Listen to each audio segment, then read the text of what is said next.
Welcome to Leaders Talks, Papo de Líder. This is the fourth episode, the second story that I will tell. And it was the first story that I have used in my professional life to big audience. So let's check this out. So this is a story about how to sell your horse. And this is a story I told in a meeting with senior management of the company that got the 120 top senior leadership team from the president, directors, and senior managers. And it was about a presentation of HR. We were developing a strategic leadership agenda in order to continue growing and to develop plans to generate more savings. And we had a presentation about initiatives in HR, in human resource, that was not that well received by the audience. The first presentation that happened 3 months before. And because I was from marketing, they asked me to present the second time. We had changed these small things, but for sure the message was not good. It was to reduce some benefits, it was to change the bonus payment, to put a more pay for performance component in order to generate, to deliver the results that we were expecting and to generate some savings as well. So I decided, in order to break the ice, to tell a story about selling the horse. But I want to make a caveat, an observation here. All the stories that you hear during in this channel, for sure, I charge on the colors. I go to extremes. I try to increase the dramatic side to make the point. And I have seen some people, when I told several stories, I remember once I told, oh, you let's target the moon, and if you miss it, at least you hit the star.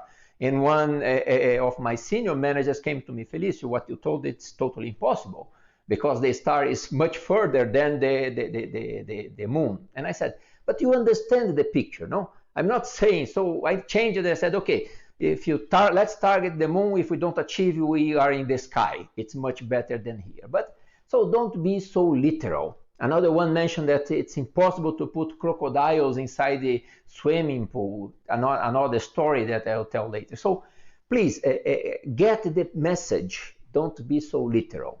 Okay? So again, coming back into this leadership meeting, in order to present a plan how for us to deliver the savings. And so before getting into the presentation, in order to prepare to break the ice, I brought this story. And I said, guys, you always know someone that is always down, very pessimistic, not happy.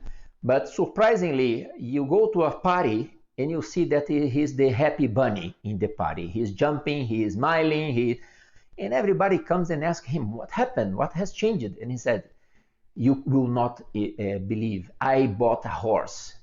A horse? Yes, a horse. And it's wonderful. The horse takes me to places that I've never been. It's wonderful to ride, to do the horseback riding and the wind in my face. And I said, wow, and that changed your life? Yes, changed. You can see me. I'm very happy.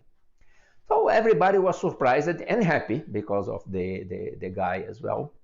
And few months later, one of these guests of the party got fired, and his wife left him, and he was very sad, depressed, and he remembered that friend in that party.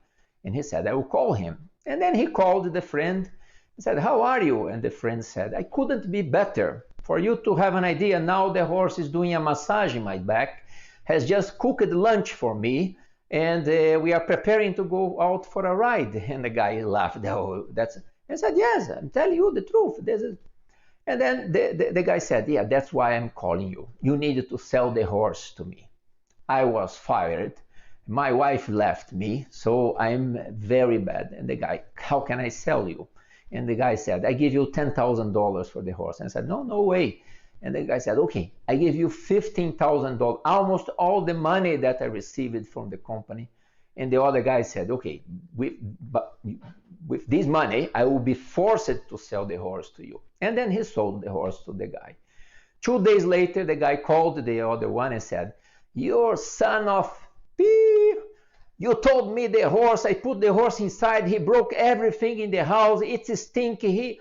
And the guy said, wait, let me give you one advice. Don't say bad things about your horse, because if you do so, you will not be able to sell it. So, in a nutshell, I'm not saying that you need to lie and to oversell, but the grass of the neighbor is not always greener. And today, in this social media world, everybody posts a happy face, and not necessarily is that. So you need to value what you have. So in difficult situations, for sure, you need to tighten the belt. You need to do things that might not be ideal, but don't think it will be different in the other side.